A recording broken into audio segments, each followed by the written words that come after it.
Donc, bonsoir.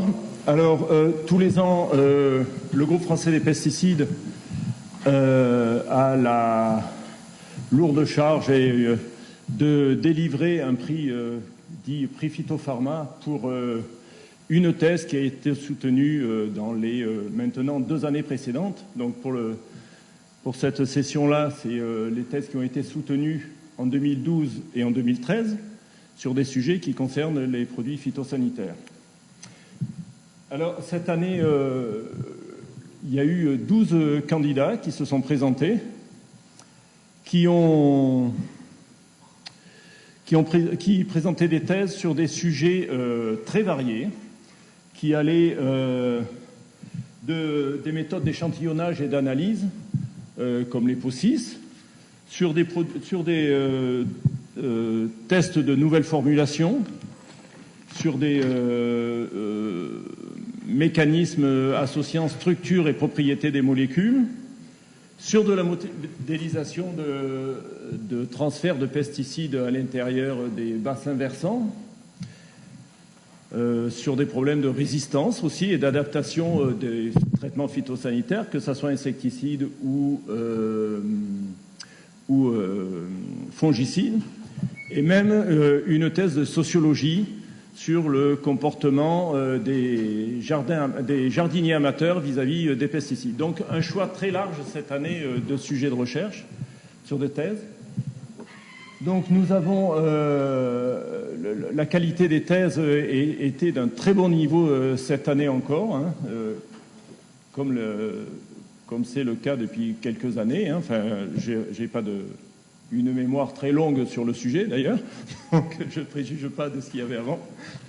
Mais disons que cette année, on avait encore un choix très large. Et malgré tout, le jury a vu émerger, je dirais, avec un grand consensus, donc avec un travail finalement assez facile pour nous, a vu émerger une thèse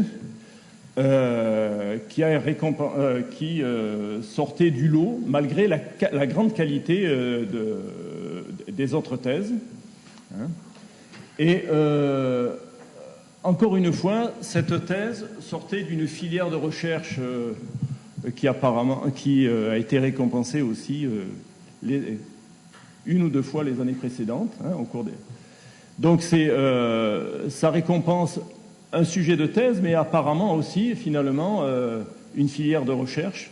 Et donc, j'insiste là-dessus, en plus, pour stimuler, finalement, les autres directeurs de thèse ou les autres thésards à regarder de près ces travaux et à essayer d'aller dans ce sens de qualité, finalement, pour augmenter encore, si ça peut se faire, le niveau général des thèses. Ça nous sera plus difficile pour nous, au niveau du jury, de sélectionner une thèse, hein, parce que cette année, finalement, malgré la qualité, la thèse a vraiment émergé. Mais au moins, notre travail n'en sera que plus intéressant. Alors, le labo d'où sort cette thèse, c'est le laboratoire d'écologie alpine de Grenoble. Et le lauréat est M. Guillaume Tétrault, ici présent, qui va venir vous présenter dans 2 minutes ou 3 ses travaux de thèse. Alors, pourquoi on a sélectionné cette thèse et pourquoi elle a paru si évident à l'ensemble du jury de récompenser ce travail? Alors, premièrement, c'est par l'intérêt vis-à-vis des traitements phytosanitaires. Elle traite de la résistance des moustiques, dont on voit que ça a une grande importance. Vous, en tant que touriste un peu venant à la Martinique pour la première fois, vous grattez beaucoup. Hein, vous mettez les manches courtes alors que les gens d'ici mettent des manches longues le soir. Hein, donc ça a un grand intérêt, vous voyez, pour la lutte aussi contre les maladies dont les moustiques sont les vecteurs. Donc, mais aussi pour d'autres raisons. Donc, bien sûr, la qualité du travail. Hein, on récompense à la fois l'intérêt du sujet pour les produits phytosanitaires, mais aussi la qualité du travail. Donc là, c'est un travail de très très grande qualité qui a été mis au service d'une stratégie de recherche qui était vraiment très bien décrite par le lauréat. Et aussi, son travail est de très grande qualité pédagogique. Dans le document écrit qu'on a reçu, c'est vraiment un très beau... c'est bien écrit, c'est facile à lire, c'est très explicatif, et dans la démarche, et dans l'écriture, et aussi dans l'iconographie. Donc c'est vraiment un beau travail. Et enfin, il est ressorti aussi par la qualité de la valorisation de ses travaux. En effet, Guillaume a réussi à publier 5 articles en premier auteur durant sa thèse, dans des revues de bon niveau de recherche, de très bon niveau de recherche. Et par-dessus ça, il a mis au point un test de détection de la résistance dont il va nous parler, qui a été breveté. Et ce n'est pas un brevet sans suite, puisque ce test est déjà employé par différents labos dans le monde pour tester la résistance des moustiques au bt. Donc c'est vraiment un travail qui est fortement valorisé et de très bonne qualité. Et donc j'invite maintenant Guillaume Tétrault à descendre, recevoir son prix et puis à nous présenter ses travaux de thèse. Alors j'invite aussi le président...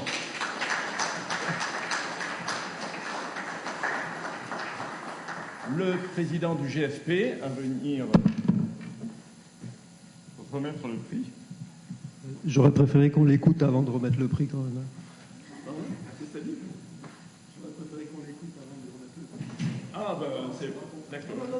Ah, on a déjà lu. Pardon. Qu'est-ce qu'il fait là ? On est là. On est là. Et donc, il y a des photographes. Il n'y a personne ? Si, il y a la vidéo.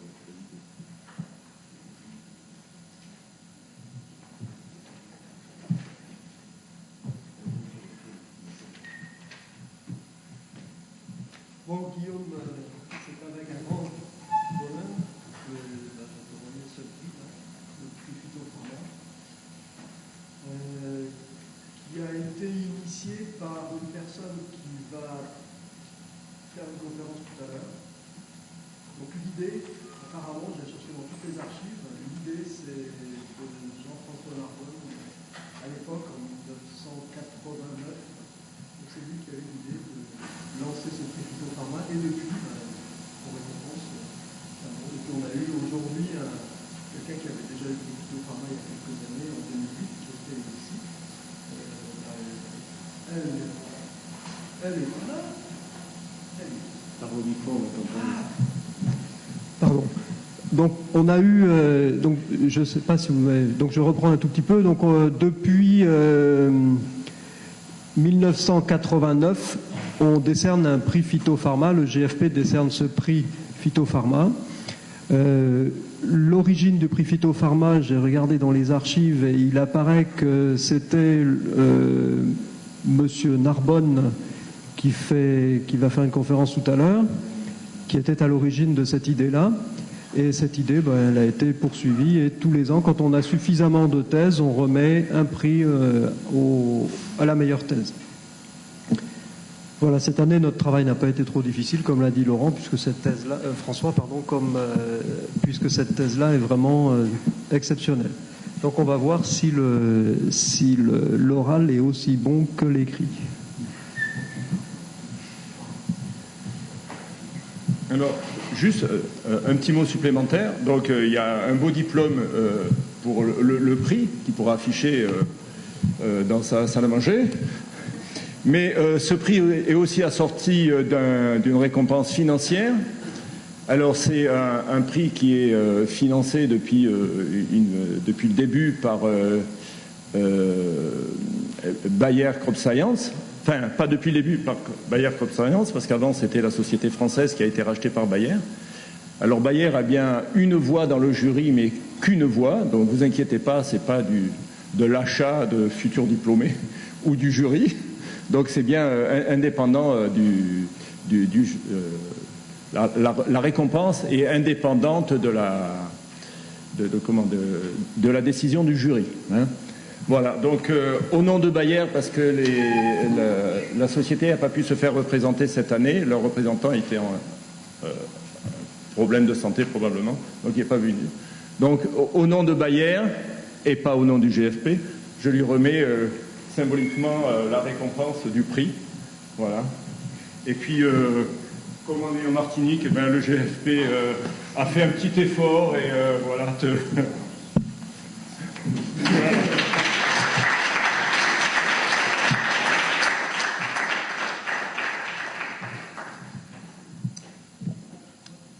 Est-ce qu'on m'entend bien ici? J'ai la voix qui porte normalement, donc j'essaie de pas trop me rapprocher. Eh ben, bonjour à tous, et puis pour ceux qui restent déjà, et merci pour cette introduction, ma foi, fort élogieuse. Je vais essayer de pas trop rougir et puis d'être digne de la suite. Je vais vous remercier déjà pour remercier le comité de sélection, parce que ce prix représente énormément pour moi. Ça récompense tout l'investissement que j'ai pu, tous les efforts que j'ai pu faire pour que cette thèse soit la plus complète possible. Si je pouvais le partager, je pense que je le partagerais avec ma femme pour les sacrifices aussi. Donc voilà, je vais me présenter du coup. Donc, je m'appelle Guillaume Tétrault. Je suis actuellement en postdoctorat à l'université de Cornell, où je travaille sur une thématique assez proche de celle que j'ai fait pendant ma thèse, puisque je travaille maintenant sur les pestes agricoles et la résistance qu'ils peuvent développer face aux toxines du bioinsecticide BT, notamment dans le cadre des OGM. Mais je vous promets, je ne parlerai pas de ces gros mots par la suite et je vais me concentrer exclusivement sur ce que j'ai réalisé au laboratoire d'écologie alpine à l'université de Grenoble, notamment pendant ma thèse, qui s'intitule « Devenir du bioinsecticide BTI dans l'environnement et impact sur le développement de résistance chez le moustique ». Alors, je vais vous présenter un peu le contexte pour qu'on comprenne pourquoi j'en suis arrivé à travailler là-dessus et pourquoi c'est intéressant. Donc le BTI, qu'est-ce que c'est? Le BTI, c'est un bioinsecticide, comme je vous ai dit, qui est utilisé dans le monde entier pour lutter contre les larves de moustiques. Sa toxicité, donc je vous l'ai dit, est contre les larves de moustiques. Il agit par ingestion, où une fois ingéré, il va perforer la membrane intestinale et entraîner la mort des larves. Alors le BTI est toxique grâce à un cristal protéique produit lors de la sporulation de la bactérie du même nom, Bacillus thuringiensis israelensis. Alors, quand je vous parle de cristal, c'est déjà un abus de langage, puisqu'en fait, c'est une inclusion cristalline qui contient plusieurs cristaux, et on a 4 toxines principales réparties en 2 catégories. On a les toxines CRI, qui forment la première inclusion, CRI4A et CRI4B, et la toxine CRI11, qui forme la deuxième inclusion. La troisième inclusion est formée de toxine CIT, la toxine CIT1A, et l'ensemble est maintenu par une enveloppe lamellaire. Alors vous pouvez voir que les toxines CRI et les toxines CIT diffèrent dans leur structure tridimensionnelle, et elles vont aussi différer dans leur mode d'action. Les toxines CRI sont directement très fortement toxiques pour les larves de moustiques, alors que les toxines CIT sont très faiblement toxiques directement, mais sont ce qu'on appelle des puissances synergistes, c'est-à-dire qu'en leur présence, la toxicité des toxines CRI augmente de manière très importante. Alors le BTI, il est épandu dans l'environnement sous une forme de suspension de spores et de cristaux, soit par voie aérienne, soit par voie terrestre. Et avant ma thèse, et je dirais malheureusement encore maintenant, le BTI avait une espèce d'aura d'insecticide quasiment parfait. Pourquoi? Parce qu'on le disait spécifique des espèces ciblées, ce qui est plutôt bien. On disait que la résistance est impossible, pour plusieurs raisons. Déjà parce qu'on ne l'a jamais détecté sur le terrain. Bonne première raison. Deuxième raison, parce que 4 toxines, on estime que c'est impossible de développer des résistances pour 4 toxines. Et la troisième raison, c'est que la toxine CIT étant un synergiste très puissant, on estime qu'elle permet d'éviter toute résistance qui peut apparaître pour les toxines CRI. Et on pensait aussi que le recyclage du BTI était impossible. Par recyclage, on entend que les spores qui sont répandus en même temps que les cristaux dans l'environnement peuvent germer, les bactéries proliférer et reproduire des nouveaux cristaux de manière incontrôlée. Et alors ça a amené à ce... je ne trouve plus le mot en français, ce statement, cette qualification du BTI d'environmental safe qu'on voit dans plein d'articles, donc respectueux de l'environnement, basé là-dessus. Et je crois que c'est là qu'a démarré ma thèse, où je me suis dit, mais qu'est-ce que ça veut dire ça? À quel moment, avec le recul qu'on a sur les insecticides, la capacité des insectes à résister, l'impact des insecticides, des pesticides en général sur l'environnement, on peut arriver à dire qu'un insecticide est respectueux de l'environnement et que rien ne se passe, tout va bien? Pour l'anecdote, le dogme, parce que c'est un dogme qui dit que le recyclage du BTI est impossible, va à l'encontre de l'historique de la découverte du BTI lui-même. En 1977, quand Margalit et Goldberg sont allés en Israël pour trouver des nouveaux bioinsecticides, ils sont arrivés sur une mare où tous les moustiques étaient morts. Ils ont pris l'eau et c'est de là qu'ils ont isolé le BTI. Donc ils ont isolé le BTI d'une mare où il s'était recyclé et avait proliféré. Et maintenant, on dit que c'est impossible. Donc moi, ça m'a posé des problèmes. Donc je me suis dit, bon, Pourquoi on en est arrivé là? Pourquoi est-ce qu'on pense ça? Il faut prendre au début le contexte avant le BTI. Il y avait quoi? Les insecticides chimiques qui étaient utilisés et qui sont toujours utilisés dans une grande partie du monde, très efficacement utilisés pour lutter contre les maladies véhiculées par les moustiques, notamment liées à leur faible coût de production. Mais rapidement, on a vu qu'il y avait un impact sur l'environnement lié à leur forte persistance, que des résistances très élevées, très fortes résistances pouvaient se développer contre les insecticides chez les moustiques, qui pouvaient entraîner à une insensibilité et à des échecs répétés des traitements, et également à leur faible spécificité, qui pouvaient entraîner un impact sur l'écosystème et sur l'ensemble de la chaîne trophique. Bon, là, je rendrai hommage à Rachel Carson, dont c'est le 107e anniversaire aujourd'hui, je crois, merci Google, et qui, avec son livre Silent Spring, a été une des précurseurs, finalement, de l'impact des insecticides et des pesticides sur l'écosystème. Alors moi, pendant ma thèse, je me suis focalisé vraiment sur la persistance et résistance pour essayer de comprendre si le BTI, oui ou non, est un insecticide propre. Alors pour l'axe persistance, quand on parle de persistance du BTI, en fait, il y a trois notions derrière.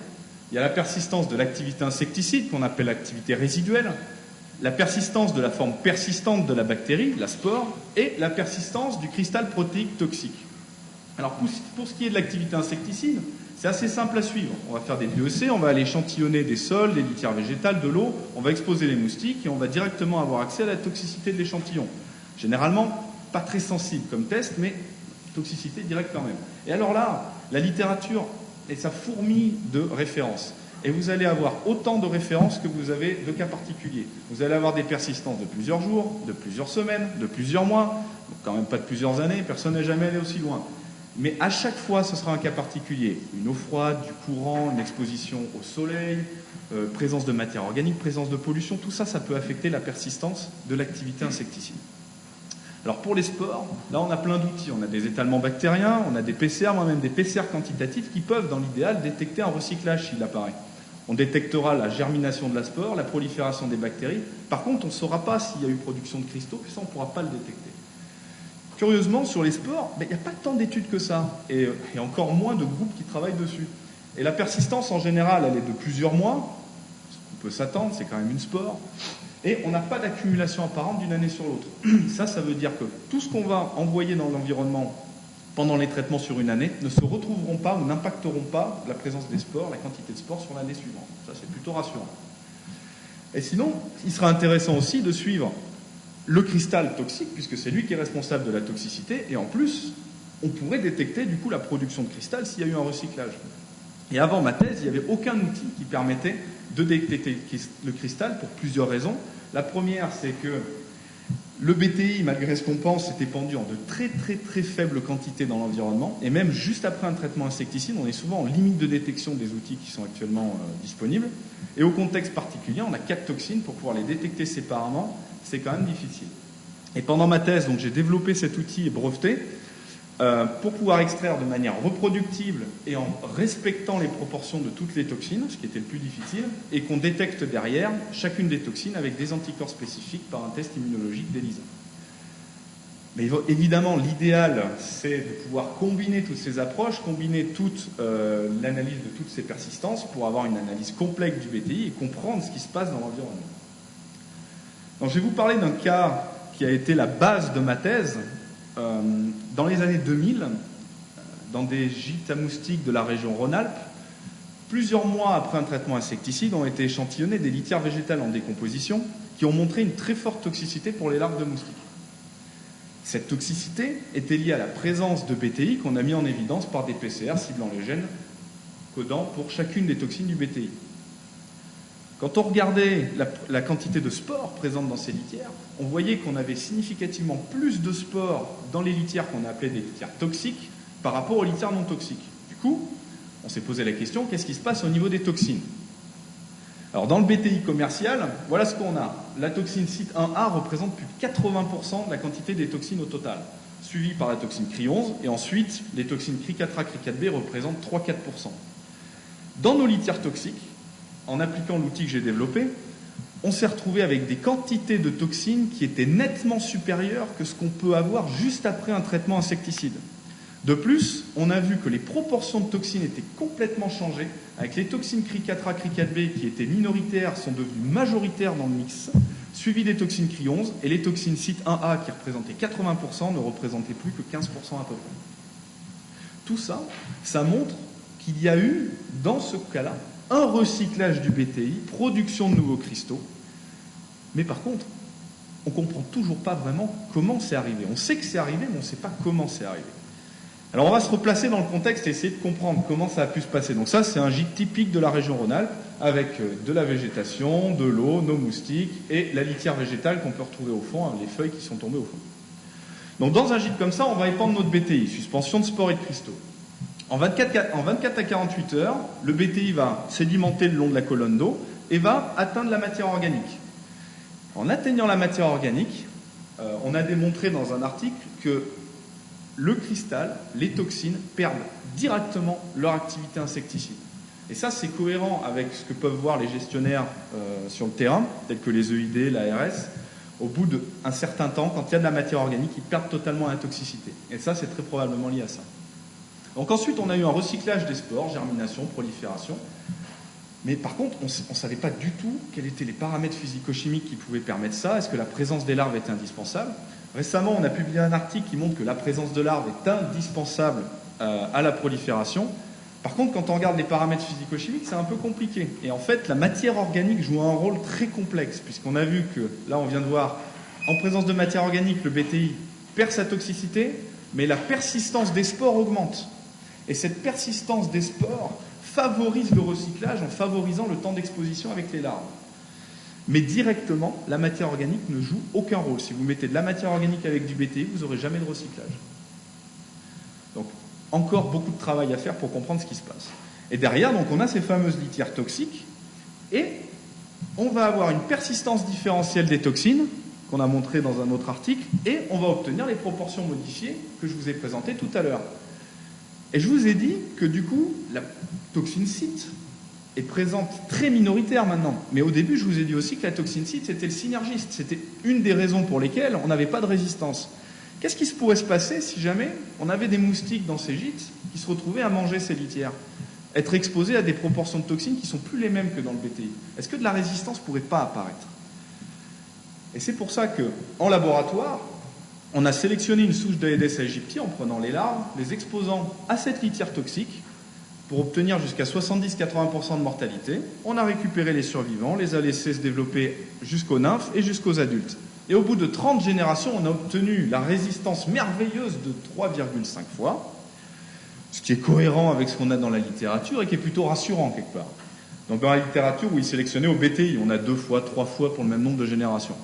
On s'est dit, bon, résistance apparemment, pas beaucoup. Et on est allé un peu plus loin, on s'est dit, mais on va tester chacune des toxines du BTI. On n'a pas des taux de résistance qui sont énormes, mais en tout cas, on atteint notamment pour CRI4A des niveaux de résistance qui sont quand même de quasiment 20 fois plus. Et là, on s'est questionné, on s'est dit, mais si ça se trouve sur le terrain, si on n'a pas de résistance, c'est peut-être pas qu'il n'y en a pas, c'est peut-être qu'on n'a pas les outils suffisamment sensibles pour le détecter. Donc on est reparti sur le terrain, dans cette région Rhône-Alpes où on avait eu ces fameuses litières toxiques, et on est allé échantillonner 71 populations, réparties en 8 espèces, où on a donc échantillonné, laissé grandir pour normaliser la taille des larves, identifier les espèces et réaliser des bioessais pour chacune, qui consistaient en 7 doses de produits, 4 réplicas, et on a testé les 3 toxines CRI et le BTI qui nous servait un peu de garde-fou. Et voilà ce qu'on obtient couramment lorsqu'on fait ces bioessais, la mortalité en fonction de la dose, et on a calculé la LC50 qui est la dose nécessaire pour tuer 50% de la population, et c'est en comparant les LC50 entre les différentes populations qu'on voit s'il y a des différences de tolérance. Et sur une population chez une espèce, on a eu un profil intéressant. Quand on teste au BTI, chez Aedes ticticus, les 3 populations ont des tolérances qui ne sont pas significativement différentes. Par contre, quand on teste à 2 toxines séparément, on a une augmentation de 3,5 fois de la tolérance à CRI4A chez la population P52 et de 8 fois à CRI11A. Alors ça ressemble à quelque chose qu'on pourrait s'attendre si une résistance était en train de se développer. Mais ne me faites pas dire ce que je n'ai pas dit, ce n'est pas de la résistance. On a ici de la tolérance. Si on voulait montrer une résistance, Il faudrait répéter ça sur plusieurs années, vérifier si le phénotype se confirme, évolue. Donc ça nécessite de généraliser l'outil à de nouvelles espèces, de nouveaux contextes, de nouvelles populations. C'est pour ça que depuis sa publication, l'outil est utilisé ou est en passe d'être utilisé dans plus d'une douzaine de régions. Et on espère qu'en tout cas, ça permettra, moi j'espère qu'on ne trouvera rien, mais j'espère en tout cas que s'il y a quelque chose, on arrivera à le détecter avant que ça ait un impact sur l'efficacité des traitements. Alors là, vous allez me dire, c'est bien gentil de pouvoir détecter une résistance, mais si on ne comprend pas quelle est cette résistance, quelles sont les bases moléculaires, comment on va pouvoir, derrière, un peu la court-circuiter. Donc je vais vous présenter le mode d'action théorique du BTI. Je vais vous replacer dessus les principaux résultats que j'ai obtenus sur la recherche de résistance. Alors là, vous avez une larve de moustique, hein, croyez-moi, qualité de dessinateur, je pense que vous avez une meilleure qualité d'imagination. Donc ça, c'est une larve de moustique. Et donc, on a épandu le BTI sous une forme de spore et de cristaux. Donc la larve va ingérer la mixture et le cristal va se solubiliser dans le pH hautement alcalin du tube digestif. Elle va relarguer des protoxines qui vont être activées par des enzymes digestives de la larve en toxines qui vont se fixer à des récepteurs membranaires présents à la surface de l'intestin pour s'oligomériser et perforer la membrane intestinale qui entraîne la mort de la larve. Mais tout ça, il ne faut pas perdre d'esprit que c'est un mécanisme adaptatif développé par le BTI afin que la spore puisse passer dans l'hémolymphe, qui est un milieu riche dans lequel elle va germer et proliférer. Alors, pour étudier cette résistance, la souche résistante que je vous ai présentée tout à l'heure, on a utilisé énormément d'approches. On a commencé par des approches génomiques, des génomes scans, où on recherche des régions du génome sous sélection et donc potentiellement impliquées dans la résistance. Et on a sorti deux principaux groupes, une cadérine qui est un potentiel récepteur des toxines et des métalloprotéases qui peuvent jouer un rôle dans l'activation des protoxines en toxines. Par des approches transcriptomiques, on a vu que des enzymes étaient sur- et sous-transcrites et on avait une surtranscription d'une protéine cuticulaire qui peut jouer un rôle dans l'imperméabilisation de l'intestin et donc empêcher la fixation de l'oligomère. Par des approches protéomiques, on a vu que les récepteurs étaient principalement sous-exprimés et que les ATPases, la sous-expression, pouvait jouer un rôle soit dans la fixation, mais aussi une sous-expression des ATPases peut jouer un rôle dans l'acidification du pH intestinal chez les larves de moustiques et pourrait jouer un rôle dans la diminution de la solubilisation du cristal. Enfin, les approches enzymologiques ont confirmé la diminution de l'activité des métalloprotéases, mais une augmentation des protéases globales qui est soit un mécanisme de compensation de la perte d'activité des métalloprotéases, mais qui peuvent jouer un rôle aussi dans la dégradation des toxines. Alors qu'est-ce qu'il y a à retenir de tout ça? C'est que la résistance au BTI, c'est complexe et que c'est multigénique. Et surtout, ce qu'il faut comprendre, c'est qu'il y a encore un travail énorme à faire là-dessus pour pouvoir valider déjà ces découvertes et essayer de comprendre vraiment ce qui se passe. Alors vous allez me dire, Guillaume, t'es bien gentil, mais tu nous parles de résistance, oui, non, tolérance, alors on en est où là? Qu'est-ce qui se passe? Il y a de la résistance ou il n'y a pas de résistance? Alors, replaçons-nous dans ce qu'on a l'habitude de voir. Pour 99,9% des pesticides, voilà ce qu'on a. Pas de résistance, et au bout d'un moment, on va avoir une augmentation exponentielle de la résistance jusqu'à atteindre un stade d'insensibilité où l'insecte ne résiste, n'est plus sensible du tout, et là on a des échecs répétés des traitements. Où on en est avec le BTI? On en est là un petit peu. On a quelque chose qui augmente pas, on ne sait pas trop, mais c'est surtout que, qu'est-ce qui va se passer après? Ça va continuer comme ça va se stabiliser, on va avoir une augmentation exponentielle? Ça, on ne le sait pas. Je suis incapable de vous le dire à ce stade. Par contre, je peux vous dire deux choses. On a le temps. Et ça, je pense que c'est la première fois dans l'histoire d'interaction peste-pesticide qu'on peut le dire, qu'on a le temps. On a le temps de trouver comment anticiper et contrer cette résistance. Il faut qu'on arrête d'avancer avec des œillères, parce que j'arrête pas d'entendre dire ça aux États-Unis, c'est encore pire, où on me dit, oui, mais bon, on verra quand ça viendra. Non, on doit maintenant caractériser les mécanismes de résistance développés et adopter une gestion proactive de la résistance avant que l'efficacité des traitements insecticides ne diminue, s'il diminue un jour. Donc dans cette thèse, j'ai développé plusieurs outils. Donc développer des outils, c'est bien, mais développer des outils qui sont utilisables et utilisés par les gestionnaires, c'est quand même mieux. Donc j'ai replacé ces outils dans un cycle opérationnel de gestion des moustiques. Donc les gestionnaires tels que les EID, vont prospecter en général les gîtes pour chercher la présence de larves. Ensuite, ils vont échantillonner les larves, déterminer l'espèce, faire des bioessais au BTI pour tester si le produit est efficace. Jusque-là, ça a toujours été efficace. Faire les traitements anti-larvaires, revenir plusieurs jours après pour voir si les traitements ont été efficaces, jusqu'à la prochaine mise en eau, où on va réavoir des moustiques, etc., etc. Alors pendant la prospection, ils peuvent échantillonner des sols, des litières végétales et tester la présence de spores, de cristaux, leur toxicité pour vérifier qu'il n'y a pas de persistance anormale du BTI.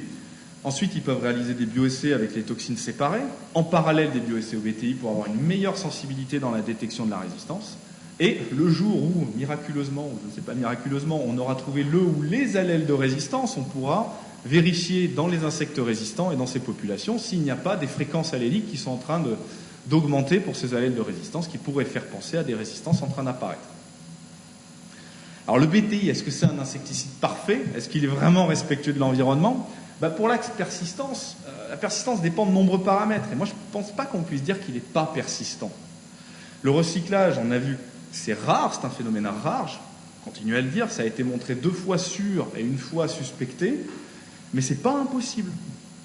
On montre qu'il y a une forte variabilité dans l'activité résiduelle et on manque cruellement de données sur la persistance des spores et encore plus sur les cristaux. Au niveau de la résistance, on a montré qu'on avait quelque chose qui était possible en laboratoire, qui était laborieux. En population naturelle, je pense qu'il faut attendre les résultats de tous ces groupes qui vont pouvoir générer un maximum de données pour donner un T0 et après avancer pour voir ce qui se passe. Et les bases moléculaires sont encore très mal connues. Donc le BTI, c'est clairement l'insecticide le plus propre qu'on a pour le moment, mais ce n'est pas une arme magique. Il y a encore de nombreuses zones d'ombre à combler, et je pense qu'il y a une nécessité d'une utilisation raisonnée avant qu'on puisse combler toutes ces zones d'ombre. Alors je n'ai pas encore fini avec vous, puisque là, c'est vraiment ça, c'était mon projet de thèse, c'est le projet principal, mais j'ai fait pas mal d'autres projets, je pense, qui pourraient vous intéresser en relation avec ça, notamment 2 principaux projets. Un où on a regardé l'impact des UV et la combinaison des polluants urbains avec les UV sur les moustiques, et où on a montré que les UV seuls déjà pouvaient fortement impacter les tolérances aux insecticides chimiques et au BTI et que ça allait complètement dans des sens opposés. Pour l'autre, je vous laisserai aller voir, il y a des jolies photos, vous verrez, vous amuserez. Et pour le dernier, c'est un projet qu'on a fait avec l'université en Inde et qui est, je pense, très intéressant dans le sens où en Inde, ils utilisent que des insecticides chimiques au niveau larvaire. Et ils voudraient passer au BTI, mais ça leur coûte trop cher, et au niveau efficacité, ils ont du mal à y passer. L'idée de ce projet, c'était de produire un espèce de BTI composite, qu'on faisait pousser sur un milieu enrichi en insecticides chimiques, avec l'idée que le BTI incorporerait cet insecticide chimique. On a réussi à le faire avec la deltamétrine. Et l'idée, c'est de proposer un BTI composite qui permettrait de faire la passerelle entre le tout chimique en Inde vers quelque chose qui va un peu plus vers l'utilisation du BTI, dans l'idée de quelque chose de transition. Cette fois-ci, j'ai vraiment fini, donc je vous remercie de votre attention. Si vous avez des questions, je me ferai un plaisir d'y répondre maintenant ou plus tard. Et si vous avez envie d'avoir les PDF de mes articles, tout ce que j'ai produit depuis que je fais de la recherche en vidéo, en poster, tout ça, je vous invite à aller sur mon site, il est mis à jour très régulièrement. Vous y trouverez tout ce que vous voudrez. Voilà, donc je vous remercie de votre attention.